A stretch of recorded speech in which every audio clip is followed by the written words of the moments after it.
l'ensemble de ces sujets, mais d'abord la situation au Niger après le coup d'État qui a secoué le pays mercredi dernier. Des manifestations ont éclaté hier devant l'ambassade française à Niamey. La France affirme qu'elle répliquera de manière, je cite, immédiate et intraitable en cas d'attaque contre ses ressortissants. Ça vous inquiète tout particulièrement ce qui arrive en ce moment au Niger?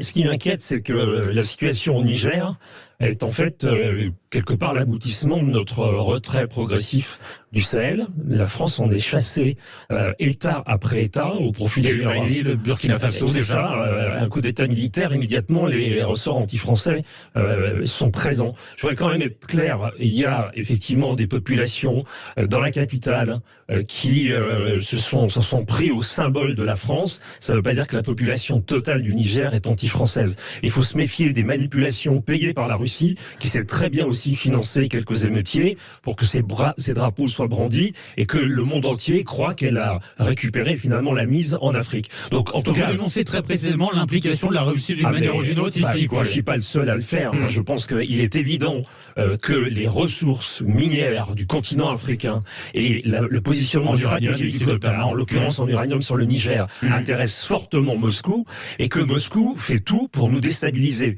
Donc on verra quelle est la position de la junte qui vient de prendre le pouvoir et renverser le président vis-à-vis de Moscou. Je serais surpris qu'elle y soit hostile. Et en tout cas, la France, et pour le coup, je suis peu suspect de soutien à M. Macron, mais je trouve que sa réaction a été proportionnée. Nous ne pouvons pas quitter le Niger et je suis donc, pour le coup, dans les 19% des sondés qui pensent que la France doit rester présente militairement, non seulement au Niger, mais ailleurs en Afrique. Notre retrait nous coûterait très cher à terme. Nous avons besoin de rester très présents sur le continent africain.